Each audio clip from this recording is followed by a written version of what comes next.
Halo guys, jumpa lagi sama gua Lugis Ken.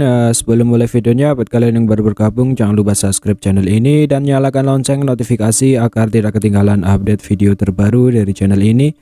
Dan jangan lupa juga like video ini, hitung-hitung uang parkir ya guys. Oke, tanpa berlama-lama lagi kita lanjut saja langsung ke videonya. Setelah Huntiandi memerintahkan Nihility Devouring Flame untuk mengorbankan orang-orang dari klannya sendiri, Nihility sedikit keberatan akan tetapi dia tidak punya pilihan selain menuruti apa yang dikatakan Huntiandi. Huntiandi dan Nihility Devouring Flame berdiskusi tentang rencana untuk naik level dan melakukan terobosan. Nihility Devouring Flame setuju untuk melakukan tugasnya dengan baik sebelum fokus pada peningkatan level. Setelah itu dia menghilang dari lautan darah, meninggalkan Huntiandi dengan senyum puas. Huntiandi memiliki ekspresi aneh di wajahnya, menunjukkan betapa pentingnya Nihility Devouring Flame bagi klan Hun. Banyak sesepuh klan Hun menganggap Nihility Devouring Flame sebagai orang paling penting karena keberadaannya menjaga kekuatan klan Hun. Huntiandi menyadari situasi yang bergantung pada Nihility Devouring Flame dalam klan Hun, tetapi dia tidak berbicara tentang hal itu karena dia tahu ketergantungan itu akan segera berakhir ketika dia menjadi lebih kuat. Huntiandi memiliki rencana untuk menjadi Dodi dan bisa menguasai seluruh api surgawi. Saat dia menyerap energi dari Central Plains, cahaya hitam redup bersinar di lautan darah, dan sebuah bibit api hitam kecil padam tanpa terdeteksi. Ini menunjukkan bahwa ada perubahan besar yang terjadi di balik layar. Nihility Devouring Flame yang telah keluar dari alam Hun, melihat ke kolam darah besar ratusan ribu kaki di bawahnya dengan ekspresi dingin dan acuh tak acuh. Ada aliran orang yang terus-menerus dilemparkan ke dalamnya dari sekitar kolam darah, pekikan menyedihkan tersebar di langit. Nihility Devouring Flame menyaksikan adegan ini dengan acuh tak acuh. Api hitam di jarinya tiba-tiba menyala, dengan segera tubuhnya sedikit menegang, kedua tinjunya perlahan mengepal, ekspresi yang sangat dingin melintas di matanya.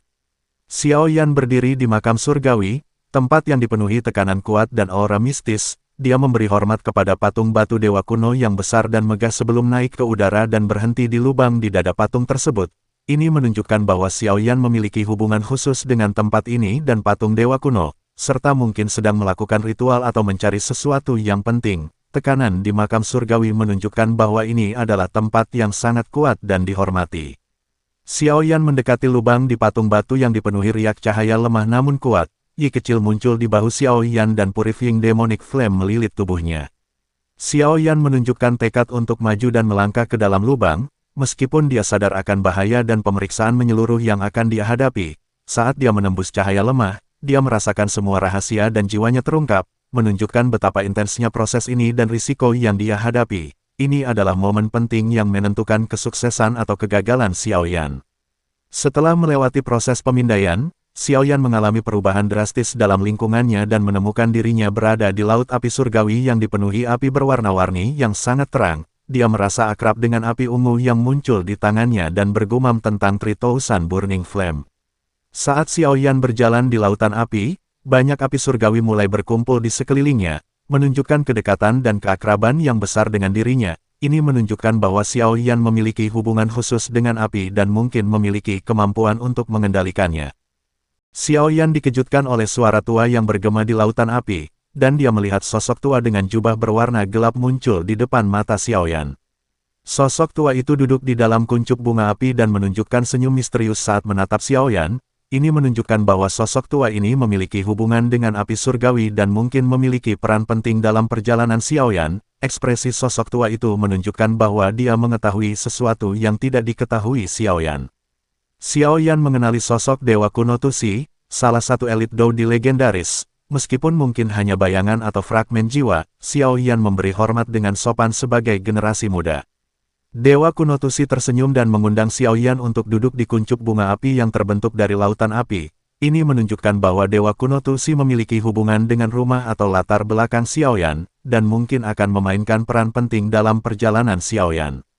Xiao Yan duduk di kuncup bunga api setelah diundang oleh Dewa Kuno Tusi. Dia mengamati rambut panjang Dewa Kuno yang memiliki bibit api samar dan menyadari bahwa itu terkait dengan evolusi Dewa Kuno sebagai api surgawi.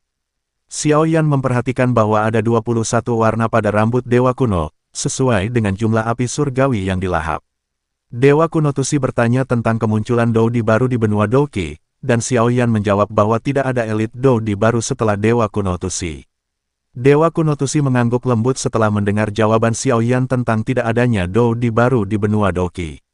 Xiao Yan bertanya apakah Dewa kuno mengetahui alasan untuk ini dan menyebutkan bahwa benua Doqi saat ini tampaknya kekurangan energi misterius dibandingkan dengan zaman kuno. Dewa kuno Tusi terkejut bahwa leluhur Xiao Yan bisa menemukan hal ini dan menjelaskan bahwa kekurangan energi memang menjadi faktor penting untuk maju ke kelas Doudi. Xiao Yan penasaran dan bertanya apa yang hilang dari benua Doqi saat ini. Ini menunjukkan bahwa ada sesuatu yang fundamental yang berubah dalam dunia Doqi, yang mempengaruhi kemampuan untuk mencapai tingkat Doudi.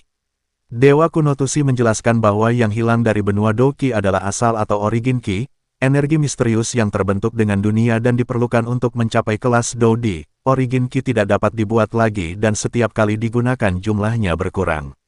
Kelahiran setiap Doudi sangat menguras origin Qi, dan tanpa pengisian ulang, akhirnya tidak ada lagi yang tersisa. Inilah alasan mengapa benua Doqi tidak lagi menghasilkan Doudi. Penjelasan ini menunjukkan bahwa ada batasan fundamental pada kemampuan dunia untuk mendukung kekuatan tertinggi, dan bahwa penggunaan origin Qi memiliki konsekuensi yang tidak dapat diubah. Xiao Yan menyadari bahwa origin Qi telah habis oleh para pendahulu, menyebabkan masalah bagi generasi penerus. Dia memberitahu Dewa kuno Tusi tentang seseorang yang mencoba menyelesaikan pil embrio di Tier dengan mengekstraksi energi secara paksa. Dewa kuno Tusi menjelaskan bahwa pil embrio di Tier mengandung jejak asal Qi dan jika berhasil, orang itu bisa maju ke kelas Doudi. Tak lama kemudian Xiao Yan meminta bantuan Dewa kuno Tusi untuk menghentikan bencana besar yang akan terjadi di benua Doqi. Ekspresi serius Xiao Yan menunjukkan betapa pentingnya masalah ini dan dia berharap Dewa kuno Tusi akan membantu. Dewa kuno Tusi tidak terlalu peduli tentang bencana besar, tapi dia tertarik pada Xiao Yan karena kemampuannya mewarisi warisannya. Kemudian dia memanggil Little Yi, Purifying Demonic Lotus Flame, dan Little Yi menunjukkan kebencian dan ketakutan saat melihat Dewa kuno Tusi, meskipun tidak bisa mengingat masa lalu dengan jelas. Dewa kuno Tusi kemudian memperhatikan bahwa Xiao Yan memiliki perasaan yang familiar dan menebak bahwa Xiao Yan berlatih metode Qi misterius yang dapat melahap api surgawi. Ini menunjukkan bahwa Dewa kuno Tusi memiliki pengetahuan yang luas tentang api dan metode kultivasi. Hubungan antara Dewa kuno Tusi dan Little Yi tampaknya kompleks dan memiliki sejarah yang dalam. Xiao Yan terkejut mengetahui bahwa Dewa kuno Tusi mengetahui tentang metode Qi misterius yang dia latih yaitu Flame Mantra. Namun Dewa kuno Tusi menjelaskan bahwa dia bukanlah pencipta metode Qi itu, melainkan menemukannya secara kebetulan saat jiwa dan kecerdasannya terbentuk. Dewa kuno Tusi memiliki rasa penasaran tentang pembuat metode Qi itu, tapi belum pernah bertemu dengannya. Xiao Yan merasa terguncang dengan hubungan antara Dewa kuno Tusi dan metode Qi yang dia latih, dan penasaran tentang identitas pembuat metode Qi yang luar biasa itu. Ini menunjukkan bahwa ada misteri yang lebih besar di balik metode Qi yang digunakan Xiao Yan. Tak lama kemudian Dewa kuno Tusi menjentikkan jarinya dan lautan api bergetar, membentuk teratai cemerlang dengan banyak bibit api di permukaannya. Ini adalah warisan yang ditinggalkan oleh Dewa kuno Tusi untuk Xiao Yan, dan kesempatan untuk mencapai kelas Doudi tergantung pada kemampuan dan nasib Xiao Yan sendiri. Ini menunjukkan bahwa Dewa kuno Tusi telah memberikan kesempatan besar kepada Xiao Yan, dan sekarang terserah kepada Xiao Yan untuk memanfaatkan kesempatan itu. Dengan ini, Dewa kuno Tusi sepertinya telah menyelesaikan tugasnya dan sekarang Xiao Yan harus maju sendiri.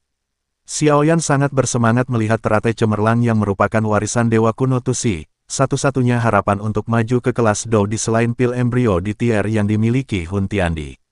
Dewa kuno Tusi menjelaskan bahwa warisan ini mengharuskan seseorang memiliki hati yang seperti batu, tidak terganggu oleh pikiran dan emosi. Setelah memberikan warisan, Dewa kuno Tusi menjentikkan jarinya dan teratai api itu mendarat di atas kepala Xiao Yan. Xiao Yan menghirup udara dalam-dalam, menenangkan dirinya dan menghilangkan gangguan, menunjukkan tekadnya untuk maju ke kelas Doudi. Setelah teratai api masuk ke dalam tubuh Xiao Yan, dia mengalami rasa sakit yang hebat dan perubahan fisik yang ekstrim. Tubuhnya menyusut dan membengkak, pembuluh darah membengkak, dan keringat mengalir deras.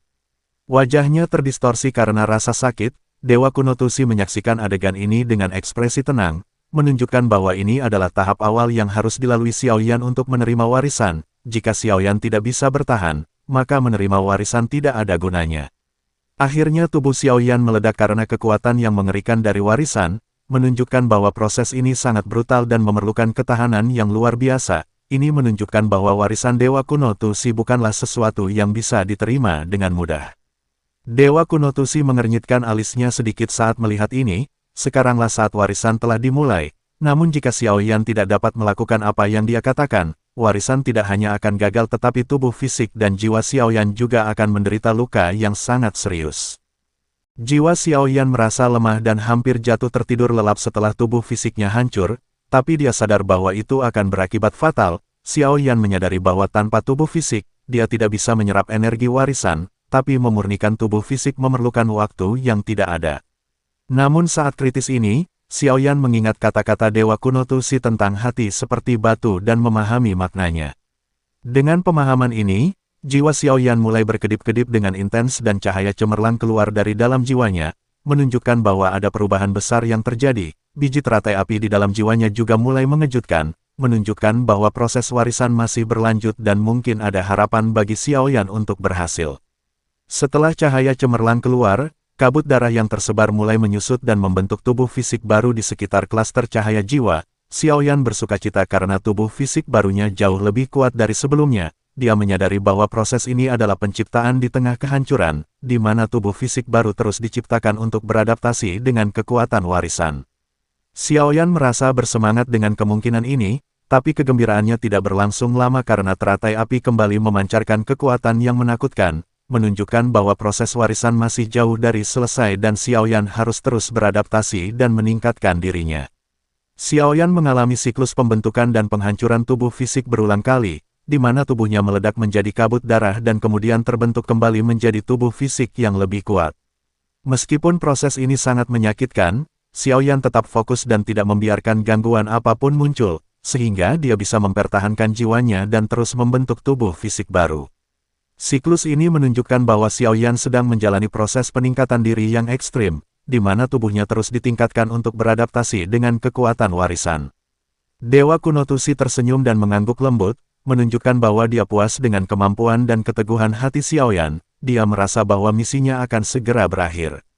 Sementara itu waktu berlalu dan Xiaoyan terus menjalani proses pelatihan yang ekstrim, mengalami kehancuran dan kelahiran kembali yang tak terhitung jumlahnya. Meskipun proses ini sangat menyakitkan dan melelahkan, Xiaoyan tetap teguh dan terus beradaptasi dengan kekuatan warisan. Namun masih belum ada akhir yang terlihat, dan Xiaoyan harus terus menjalani siklus penghancuran diri dan kelahiran kembali yang tak berujung. 1 tahun di makam surgawi lebih dari 2 bulan ke benua Doki. Selama 2 bulan ini, Central Plains mengalami fluktuasi yang ekstrim.